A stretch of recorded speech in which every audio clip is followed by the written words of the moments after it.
Welcome, everyone, to the PW Fan, the ultimate pro wrestling podcast created by fans for the fans. This is episode 175. I'm one of your hosts, collector, barber, musician, and most importantly, a professional wrestling podcaster, Talk Wrestling, Tim Gilbert.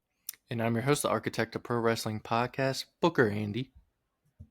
I'm also host, the no-selling wrestling indie fan and football lover, Jeremy. Jeremy, can you add in something right here where it's like, the boys are back in town, boys are back in town. All three of us back with another episode. Sorry that we've had to crazy schedule the last couple of weeks. Andy here is getting ready to become an architect, and he's been putting a lot of work into that, and that's very important. That's number one. But we're back. Andy will actually be the architect. You will actually be the architect. Yeah. The real architect. But today we will be discussing and reviewing the haps this week in professional wrestling. But before we do that, please go to youtube.com/the PW Fan Pod. Hit that subscribe button, hit that notification bell, do all the things that help us. Every time I do that, I feel like one of those generic YouTuber guys. But yeah, go to the page, hit subscribe. It really helps us.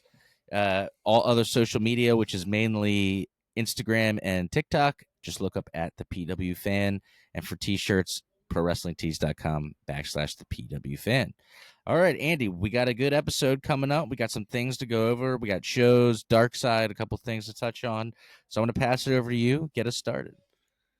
We have a lot to go over because we missed last week. I need to briefly go over some things, starting with Raw from the 19th, because it has to do with the Money in Bank qualifier. Just 3 things to go over. Roxanne Perez defeated Becky Lynch and Natalya to go on to Money in the Bank, which I believe is soon, right? It's not this weekend coming up. I think it's like 2 weeks. Yeah. Rhea Ripley defeated Kairi Sane and Zoe Stark to move on. During that match, Zoe got injured. She fucked up her knee, dude. That was crazy. On our Instagram, if anyone hadn't seen it live. Anytime the bone goes the other way, that's how you know. Yeah, her knee went like not good. Like that way, dude. Those are awful. Your finger just got stuck like that for a second. It was like literally a replay of. Yes, I got a video. Yeah, sorry. And then backstage in the Judgment Day clubhouse, let's see. Finn Balor brought in Roxanne Perez as not an official member, but she will just help out with some things. People are saying she was flirting with Dom by giving him some chicken nuggies, and everyone's like, "This man needs to be stopped. He has his wife who's good looking. He had Rhea, he had Liv, and now he's gonna have Roxanne." Someone said I saw today when she was like rubbing his shoulder or whatever. The caption was, "This man's Riz needs to be studied." So, after that, we had Smackdown. Rikishi. Never forget, from the week before as well. Julia defeated Charlotte Flair and Zelina Vega to qualify for the Women's Money in the Bank. LA Knight defeated Aleister Black and Shinsuke. During this match, Black hit Nakamura with a black mass, but Knight capitalized and threw Black out of the ring and pinned Nakamura. So now LA Knight is in the Money in the Bank. And then the Street Profits faced Fraxium in the main event for the WWE Tag Team Championships. At the end, DIY Motor City Machine Guns interfered, but what's important is that the White Six finally returned to television after months and months. And they. What was that? Do you think it was because of it was Wyndham's Bray Wyatt's birthday, or was it the anniversary of it? I forget what it was. I don't know if it's timing wise because I thought one of them was injured, so I thought maybe that was why. But I wish I could remember the source, so I feel weird even about bringing it up. But I did see an article about there's like a set of fans who have come up with a theory that, or maybe it's fans or I don't know how they came up with this, but I guess at the next pay-per-view, Bo Dallas might come out as the Fiend instead of Uncle Howdy. Interesting. Which would be cool.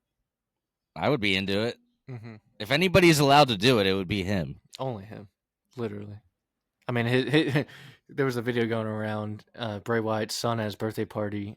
Bray Wyatt's wife, who used to do announcing, remember, She like announced the Fiend coming out, and he walked through the front door dressed as the Fiend. It was cool. Makes me sad though, because Yeah, it's a like bummer. his dad, you know. But yeah, I'm glad to see them back on TV. They're fun. All right, we never went over Saturday night's main event, but we'll make it quick. Opening match was Seth Rollins and Braun Breaker teaming up against CM Punk and Sami Zayn. Did y'all like this match? Seth Rollins and Braun would end up winning. I did. Yeah, it was really good. Yeah. And then Oh wait, no, that's a different segment. I'll Yeah, have and to think. Never and mind. then- I'll come back to that. After the match, Bronson Reed would come out and start. He did some tsunamis to Punk, and it turns out that he has joined the group with Braun Breaker, Heyman, and Rollins. So I think fans are behind this. yeah, so that's 4 people right then. Mm-hmm. Mm-hmm. So that should be it, unless they add like a girl or something. Mm-hmm. We had Zelina Vega defeating Chelsea Green, retaining her Women's United States Championship. John Cena defeating R-Truth in what was, I didn't know, a non-title match. Afterwards, Cena would attack Truth with the championship belt. And then this just made him even more of a heel. So let's talk about Truth. The IWC is in an uproar with Truth being released by WWE, dude. People are pissed. Do you think this is Crazy. real? Yeah, I mean, so far, we've seen is real. He was the number 1 merch seller, too. So And they already pulled that shirt off of the store. So was this whole thing with Cena just like a thank you for like being with the company for like I don't know. years? I was saying to Jeremy before you got on, like, I don't think it's Triple H thing. I think TKO is like, oh, this guy's getting paid all this money and like never like featured. TKO is making wrestling like WWE at least like into like more ads than anything. Yeah, it's Yeah, I have seen, as good as some of the booking is, you know, once you get through all the bullshit, and like how fun some of the shows are, I have seen a lot of comments of being like, it sucks that the influence that TKO does get to have on it, like when you notice it. well, it's like Vince was the one-stop shop, right? With everything before. Triple H is like, I just do the creative. I don't handle the business and money side. And when you're talking about releasing talent, that's a money thing. And So- I think that's more of a Nick Khan Yeah. kind of thing. Because Vince loved Truth. Vince would never have released Truth in a million years. The coach was saying you should have kept him just for morale backstage because he's so beloved. Yeah. God, we got to stop giving the coach any credit, though. Yeah, let's not mention it when we're talking now. That was an opinion, though. That wasn't a fact. So it's like my 2 theories, and again, just guessing. It's like they either knew he was going to get fired and they gave him the Cena promo as like since Triple H can do the booking and he has that power, I wonder if they gave that to him as a thank you, or they knew he might be on the chopping block soon. So what if they were trying to save his career by putting him on TV a bunch? You know what I mean? Like, people like. Well, that's what I'm saying. Like, I could also see Triple H or somebody being like, well, if they think that we're not using you enough, let's do something with you so that way you don't lose your job. So I don't know. That's just my theory. You know, if people said that if he were to get signed by AEW, it'd be a missed opportunity for him not to go out there and be like, "That's WWE, right?" It's like, no, Truth. Yes, AEW. That would be great if they did that. You know what? It's not. If he went somewhere else, history. Yeah, if he went somewhere else, he would also get to probably wrestle more. You know. Mm-hmm. Speaking of releases, he hasn't been released yet, but everyone knows he's not getting his contract renewed, and people are bummed about it because they like him in Judgment Day as Carlito, and they feel like they haven't used him well since he came. Carlito even kind of joked on Twitter when he was like, "I owe them money" or whatever, and he's like basically saying like he didn't do anything. Yeah. So that's kind of the big news. Yeah, like he got to be on TV and make a bunch of money, and he didn't really have to wrestle that much. He just kind of like hung out. Yeah, he was the comedic relief, in my opinion, for that group. That's not cool. It's not cool. Going forward with Saturday night's main event, Damian Priest and Drew McIntyre in a steel cage. I thought this was pretty good. Jesse Ventura did not understand that you can escape the cage, and he was very dude. He was pissed. I love Jesse Ventura, and I love Saturday night's main event. This was his worst showing so far. He didn't know the rules, even though he had been around in the company and he knows that's how cage matches in the WWE. Yeah. It's not just nowadays. That's how it was when he was there. Yeah. That's the type of cage matches Hogan used to do. You escape. Yeah, he's just like, what is this? That's why they made the big blue cage, because a lot of the guys in WWE at the time in the 80s were too fucking huge to climb it. So they had to make the cage where it had the big square so that those big ass dudes could climb out of it. But so he should have known that. And then also he kept like interrupting the ring announcer when they were announcing people. And I just was like, And then the guy that he has like, that he does like the stuff at the top of the ramp with, he has no chemistry with that guy at all. No chemistry. What do you guys think about the match? I like this match. I was surprised Damien won, but no, I like the match. Other than, and I was looking forward to Jesse bouncing stuff off of McIntyre, or not McIntyre, McAfee and Cole, but I guess we weren't getting it. The main event of the show was Jey Uso defeating Logan Paul. It wasn't very long. It was like 10 minutes, pretty much of a match, because it was mainly about Cena interfering to attack the ref and help out Logan. Cody Rhodes made his return since Mania to help out Jey and to confront Cena, but Jey hit a spear, and then we got a challenge for Money in the Bank, which was Cody Rhodes challenging Cena and Logan Paul to a tag match with him and Jey. I don't like this at all. No. For one of Cena's last matches. Should have been Punk and Money in the Bank. Do you guys see what I sent you? It was like only this man can. Yeah. It was Punk. Was it? All right. What about the other theory? Just one more thing about R-Truth, that they're playing this thing really close to the vest, and R-Truth is somehow going to be the guy that turns Cena back to being a face. Have you heard this theory? Yeah. I think he's got to be the one, I feel like, to dethrone Cena. It was this R-Truth? I said R-Truth. Oh, I heard. I was like, R-Truth? There's a theory that R-Truth is going to, everybody thinks he really got fired, and then he's going to come back and convince, like, probably get it beat up or attacked. Like Luke, like Vader at the end of Star Wars. Luke can't take it anymore. He finally turns on the Emperor. Well, how about this thing I heard? What if, remember how Cena or Punk was like, I'm going to take the belt home with me, and he literally did? Yeah. But now the roles are reversed, and Cena says he's going to take the belt home with him, but Punk is the man to stop him, to keep it in the WWE, Punk because now Punk's the corporate man, and Cena is like, fuck you.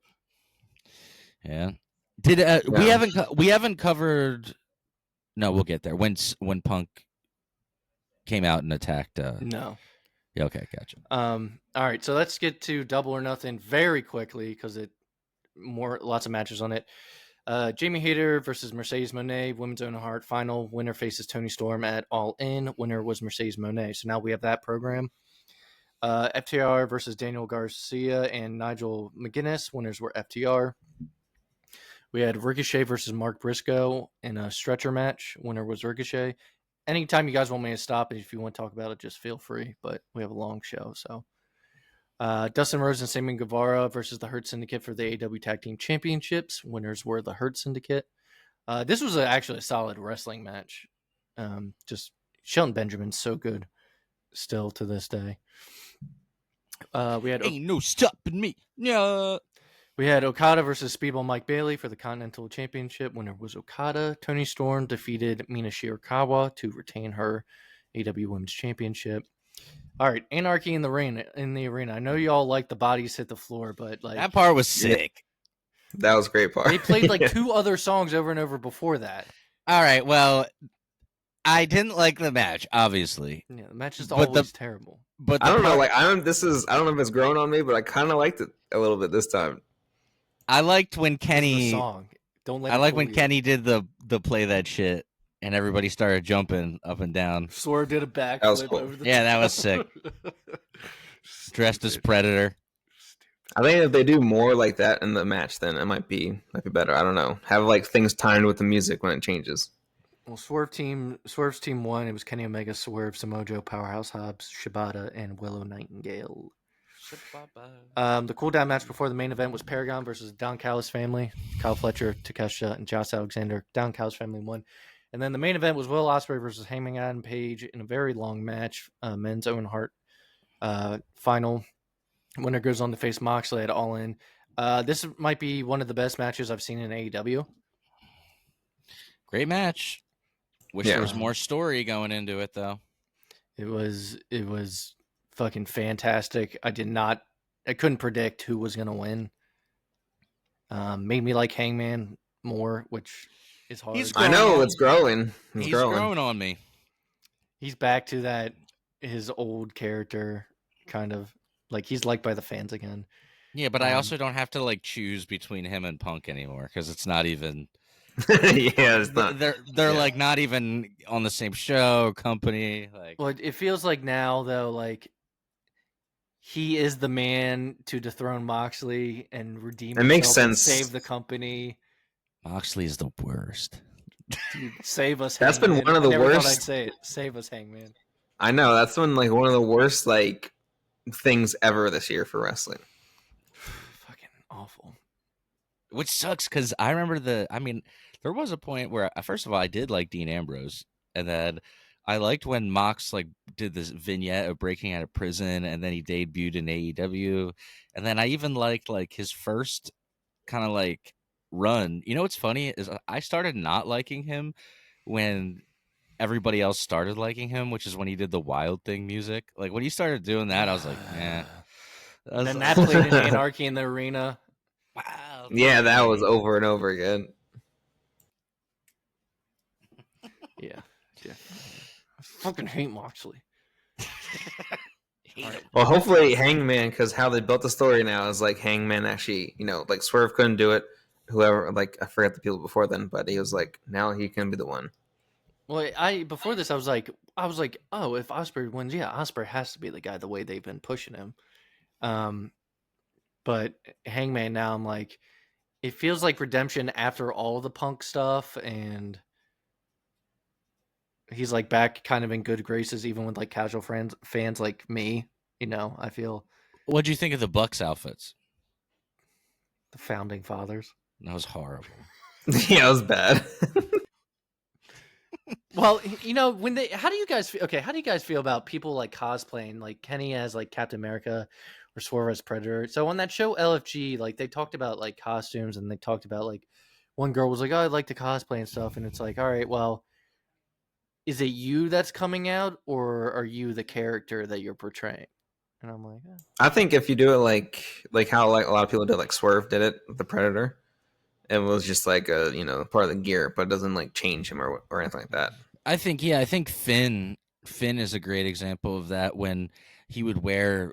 It's not like when he would come out, like he would act different, but it's not like if he had Venom like paint on, he would like try to be Venom. Like he was still him. He's like, we are Kenny.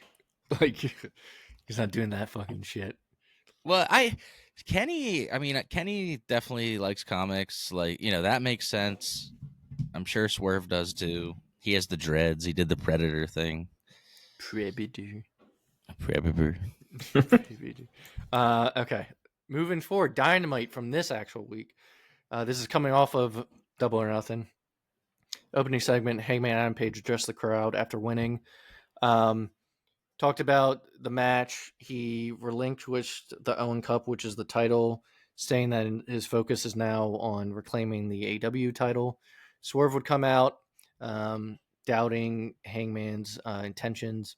Ospreay would then come out, who apparently has history with Swerve and was kind of like the middleman, and he was acting as like a mediator between Page and Swerve. And so then as tensions, continued, Swerve refused to, align with Hangman, which had a little heated exchange, which I think it was last night maybe. There was some stuff on Collision, or over the weekend there was some stuff with Collision and Osprey. I believe they fought in the back. It like ramped up. So maybe that's the next program is Swerve and Osprey based off this Hangman confrontation. I like that. I like that too. That sounds like it could be good. All right. I'm not going to you get Hangman, because then everybody needs something to do. So you get Hangman and Mox, and then Osprey and Swerve. Mm-hmm. So two things that we haven't really seen. Well, haven't we seen Hangman and Mox? You've seen that, right? Yeah. Like his Way first back. run. Yeah. But not this redeemed Hangman and not this version of Moxley where he's the Death Riders. Right. So I'm not going to go through everything on AEW, but Ricochet is seeking some allies. He wants to form a group. And you got to do it. What does he do? Then we had a pretty good match. Adam Cole defeating Kyle Fletcher for the TNT Championship. Both guys are great. After the match, Fletcher and Josh Alexander would attack Adam Cole until Brody King made the save. This led straight into a match where it was an international championship qualifier in which Brody King defeated Josh Alexander. And then the main event was just a face-to-face with Mercedes Moné and Toni Storm for All In Texas. And one of them said, I think it was Mercedes. She's like, this is going to be the greatest women's match of all time. I'm like, not if you're fucking in it. But also, immediately when you say that for any match, it immediately is not. Yeah, just never say that. Edge and Orton can attest. Look, tonight we're having AJ and Punk in a ring together, so I cannot wait. But then you have El Grande Americano in that. I mean, of course he has to be in there because it's the only way that I'm sure those two guys were going to work with each other. The only time we ever saw him, if you remember, was the Rumble, but they didn't touch, or they touched for a second. Yeah, I remember when they walk by each other. Every time you've seen a segment where they're around, they don't acknowledge each other. So that'll be weird. My two favorite wrestlers who are polar opposites. One's a Chicago punk dude. The other's a Southern jock. My two favorite, my two favorite wrestlers are completely different than one another. All right, Raw this past week opened up with Seth Rollins talking about the victory at Saturday night's main event. He introduced, his group and the new member Bronson Reed, and he was declaring that he's going to win the Money in the Bank contract and reshape WWE in his vision. Do you guys liking this Paul Heyman stuff with Seth? I do. You think I think he needed it. He needed it. I think so. It helps so much. I think everything needed. I mean, Paul needed to do something to get freshened up again. Seth needed something, and I think it's working. Me personally. Me too. We had a men's Money in the Bank qualifier. This was a banger. Penta defeated Chad Gable and Dragon Lee. This is the show, right? That Tom Segura and Bert were there. Yeah, but everyone was annoyed with about Tom. Backstage Superstars did not care though. He made a post being like, "I think I'm kind of a fan now." Because once you're there live, he was talking about it on his pod. But in the past, I've shown Tim, he's fucking ripped professional wrestling apart, and Superstars backstage were not happy with him being there. That's funny. I'll say this. I remember before I knew really about Tom's humor and kind of how he was, Andy showed me this clip of him going off about wrestling, and it was I didn't know it was kind of a joke. And I remember I had posted about it in something, and all these people just tore me apart, being the comments tore you off. Yeah, they ate me alive. But no, so I follow him. He did make a post about it. I wonder if I can find it really quick. But yeah, people were not happy. They were like, "Why the fuck would you have him And also because it's like another like ad thing too for Netflix because they add in his show, and then it's like a whole other It segment. was wild. It was fucking crazy. Did you like it? I did crack up at Bert getting smacked by the Viking Raiders in the chest, and then Yeah, that was fun. and then Tom being like, "How bad did that hurt?" And he's like, "Really bad. Is it red?" So Tom said, "Yeah, I know." He made an Instagram post. He's taking a picture with Grayson Waller, Dominic, JD, and Austin Theory and Bert. He said, "Yeah, I know. I talked a lot of ish before, but thankfully they didn't kill me. I had an amazing time at WWE Netflix on Monday. Incredible show, nicest people, and nonstop entertainment and fun. Thanks for the great time." And then someone was like, "What they say?" They were like, "I guess you're hooked now," or they said, "You're hooked now," and he said, "Looks like it." So we'll see. So, any word of which wrestlers backstage weren't too No, I didn't hear thrilled? anything. Did you guys see the stuff with Logan Paul saying shit about his peers backstage? Yeah, his video that he did. Yeah. Yeah, you should probably chill with that though. Did you see the thing I saw Karen about? Cross respond, But did you see Stone Cold respond? no. Yeah, I guess he had said on it. This is like not to do with what you're talking about, but I guess like Logan Paul had About Prime and dress amp the as Prime The bottle, deal. Yeah. and dude, Austin was not happy that he talked put it about on that. blast. Yeah. Yeah, he like in the interview, Austin's like, I thought that was a personal piece of business between me and him, but I guess not. Like, dude, like he was like, Don't piss off this Pretty- fucking dude. Yeah. Woo. All right, let's continue the show. Rusev is still dominating every week. He squashed Akira Tozawa afterwards, though, and I'm down for this because it's this Miro version of Rusev. Sheamus confronted Rusev. There was a stare down before Rusev went away. Remember they were in a group together. yeah, Yeah. What was Doesn't it? League of Nations? something of nations. League of yeah, Nations Nations. with Wade Barrett and Alberto. Then we had Jay And Uso. was Muhammad Hassan in that? Dude, let's talk about that episode. It was great. I feel so bad for Muhammad Hassan. I feel bad for him, but like I also like I'm glad that he ended up like he had to like build a whole new life for himself basically. And he loves his life now. He's like all involved in school. He's been a principal. He's like director of human resources now. But the man got fired just for doing what the company wanted, for being They the told company him to guy, dude. And then they got fired when they were like, we can't do this gimmick anymore. He's like, I'm just an Italian guy playing a fucking. He's like playing somebody from Middle Eastern descent. Yeah. Like And Middle Eastern guys like would confront him in the bar and be like, you're know not what really you're doing, Muslim. and you're You're not hurting our Muslim. community, and like. And then he would be like, I know. he's like, dude, I'm not happy about it either. But Vince wanted him to stay in character, so like him and Daivari would get like looks, and people would leave planes because of them. Yeah, and like get on the like act weird on planes looking at him and stuff. It's crazy. But that episode had like Chris Masters in it, Gene Snitsky, I think Carlito. RVD too, right? RVD, Corny was in that. Corny, Yeah, 'cause he was Corny in OVW. wrestling. Did you see that? A What? video of Corny throwing. I knew Corny like quote unquote took in bumps, OVW. but I was like, he throws Muhammad Hassan off the ropes and jumps up and does like a back like elbow. I was like, what the fuck? A young Corny. He wasn't that young. He was like probably 45. That was a good episode. It was the season finale. It was one of my favorites this season. It was really good. But yeah, I felt bad because he just did his job, and Vince was like, "See ya." But I loved when they talked about Undertaker killing him on TV. Oh yeah, and apparently he got hurt He's in like, that "I got last spot. murdered." Yeah, because he was in the last ride and he came down more than normal.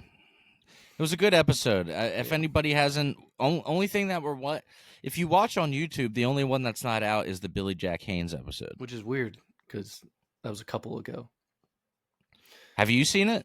I've seen them all. Yeah, I watch it on my site. On the website. Yep. All right, let's continue with Raw. Jey Uso and Sami Zayn backstage. Jey Uso advised Sami to be cautious about the upcoming qualifier match, but said he would have his back if he needed it. Let's see, New Day defeated War Raiders and Creed Brothers in a triple threat. And we had Kairi Sane defeating Liv Morgan. Becky and Lyra are still going at it. Becky challenged Lyra to a rematch for the Intercontinental Championship at Money in the Bank with a last chance stipulation, which I guess means if she loses, Becky can't challenge for it again. So does that mean Becky's just going to get the title? I don't know. And I was hoping they were going to address this. So I guess Jey Uso is going to have 2 matches at Money in the Bank, one in the tag and one against Gunther. Because Gunther was always supposed to have the winner of him and Logan Paul at Money in the Bank. Yeah. So we had a Jey Uso and Gunther confrontation. He vowed to tap out Gunther again. Gunther said that his days of champion are numbered and that he'd get the title back. And Jey said he was ready for him. And then the main event, Tim was talking about, Seth Rollins defeated Sami Zayn and Finn Balor. This is studded men's Money in the Bank qualifier. So Seth Rollins is added. There was interference from Braun Breaker and Bronson Reed, which allowed Rollins to get the win and hitting the stomp on poor Finn Balor onto a chair. Afterwards, CM Punk would make his return after getting tsunamis from Bronson Reed. He delivered a GTS to Rollins and stood tall in the middle of the ring. And it would have been perfect except for one thing. What? When after he hit the GTS and was running and he hopped the barricade and ran away, he just had to turn around and blow the kiss. And it would have been perfect. Because that would have been perfect, yeah. That's his, when he runs over the barricade. It's his thing when he does. Yeah. If he had done it, it would have been so good. I think Money in the Bank might be this Saturday. This Saturday? That was next. I think. Because this Monday I'm seeing as a go home show. As in tonight, but Money in the Bank 2025. Yeah, so it's next Saturday, this Monday, coming up. News. Where's the date? Well, while I'm looking that up, Stephanie Vaquer lost her championship surprisingly to JC Jane on NXT, and she is now a Raw superstar. She's actually in a qualifier tonight. Thank God. I was going to say that's why she lost the title then, right? Yep, she's one of the best on the roster, in my opinion, women-wise. Dude, Money in the Bank. Any of your stuff to Can you find the date for it? Any of your stuff default to Bing? Yeah, you have to change it. I hate it. The default. Saturday, June 7th. So today's what?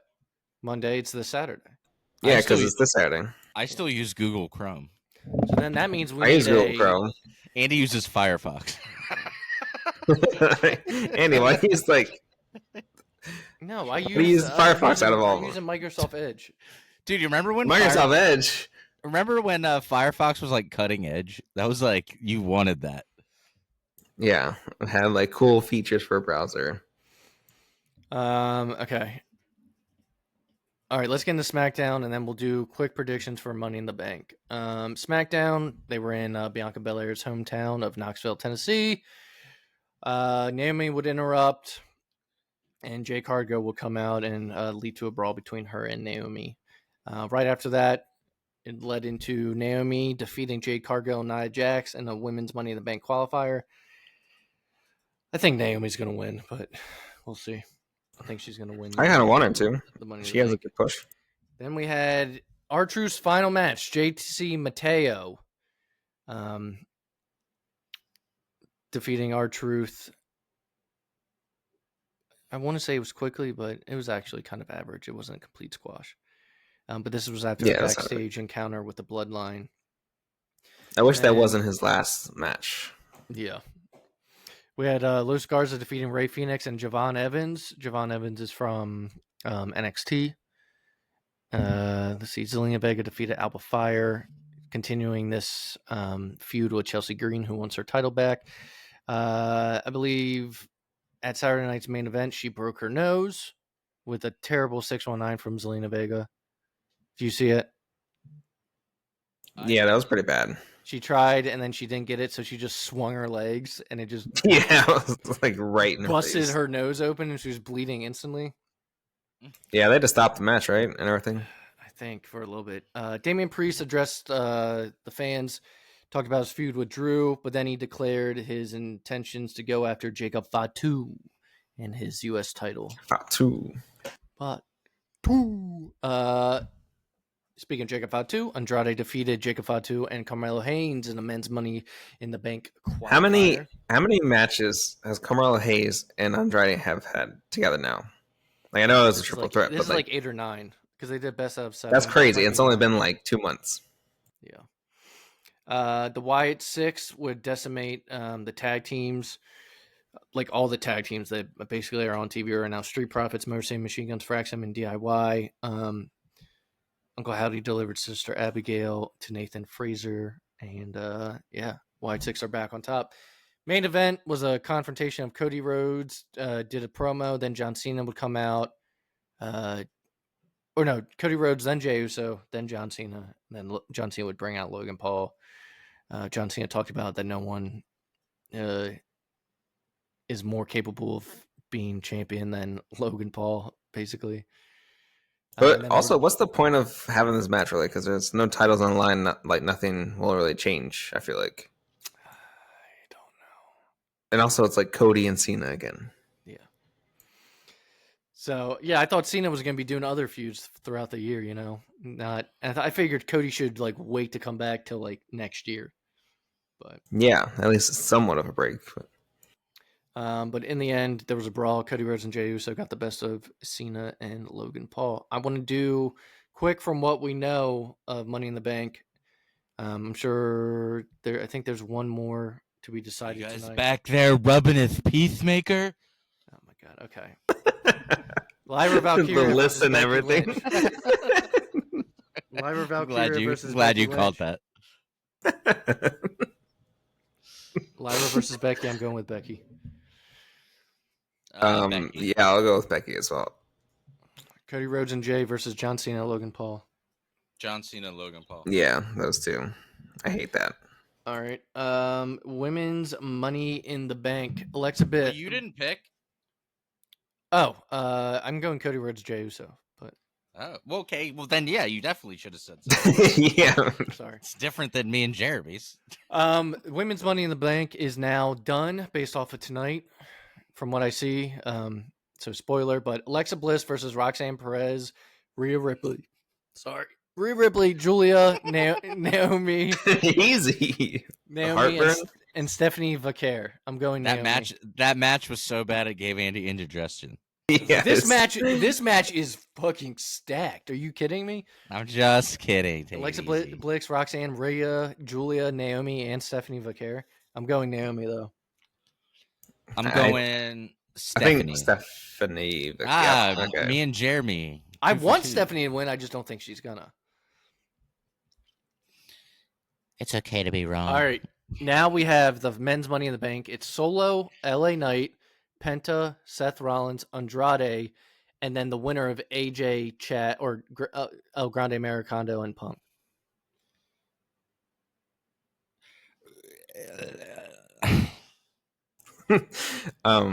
Well, I think if Punk makes it in, I think Punk is winning it because then Seth will win a title and he'll have to watch with Punk. But Seth hates that fucking briefcase. I mean, Punk hates that briefcase. Now you don't yeah. Now you don't gotta carry that stupid briefcase around anymore. One of my favorite. You don't think Rollins is gonna win? I don't know. Well, who else? If outside of those two, who else would it be? What if what if AJ wins the match? Do you still go with Punk or do you go with Rollins? What about El Grande? No. Not LA. But Knight, look at Al. Look at Dawn. But look at Al. But look at Al. Dude, I saw this clip. Dawn. I'm thinking about Michael Cole. I saw this clip. It was when they had all the fans behind them, and it was a panel of Pat McAfee and people. Rhea Ripley showed up, and one of Pat McAfee's guys is dressed as Hulk Hogan, and he walks up to her with Michael Cole in front of him, like right here, and he's behind her. He takes off his Hogan wig and introduces himself as Terry Bollea. Oh, yeah. And Michael Cole and Pat McAfee start fucking dying. He's like, you just introduced yourself. Takes off the Hogan wig and goes, Terry Bollea. And then wasn't he making those jokes of like all the time, like as the Hogan character, like he was like he doesn't like black people. Yeah. Oh God.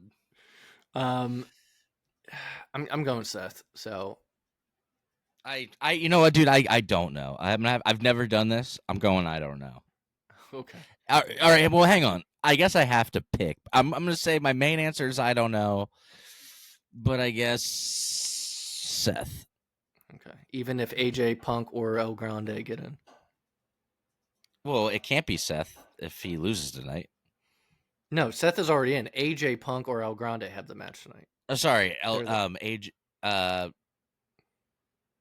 Yeah, probably still Seth. Or do they run back Cena and AJ a third time? No, I think AJ's too old. They're not going to let him on this. I've been watching that 3-disc AJ Styles DVD set they put out like 7 years ago, and it's crazy. He had a 3-disc set like only a few years into his career, but it covers the whole beat up John Cena era, and I was like, God, this time was so good. Dude, I was so hyped for him to be on top at that time. Yeah. Ambrose had the title for a month, and then he bombed his Stone Cold interview, and they were like, "Fucking put it on AJ." Okay, he was like, Stone Cold's like, "Are you like, do you want to be here?" I'm sure this was around the time when Cena had a lot of like influence still, and he wrestled AJ. I'm sure he was like, he's great. Because a month after, like, Ambrose won at SummerSlam, AJ and Cena had a match at SummerSlam, and then a month later, it was Cena, Ambrose, and AJ won. The champ who runs the camp, the face that runs the place. Man, I miss those days. That was the best, AJ. So, that's it, everyone. Episode 175. 175. You know what? If you have access to it, finish those Dark Side episodes, and you know, I would say get on the cock. You know, sit on the cock and just sit on the cock. And pick some old Money in the Bank PLEs. Go watch Money in the Bank, Punk versus Cena. Yeah, I mean, where's the streaming? You go to cock.com. No, it's Peacock. .tv if you're on the internet. Don't go to cox.com. That might bring you to a different website. Of chickens, of course. Just take us out. Just take us out. All right, yeah. The implication being that I love cocks. All right. Old DX skit. Well, this has been episode 175. We appreciate your time. Hopefully you didn't play that last segment too loud in front of everybody. And we'll see you next week. Goodbye, my friend.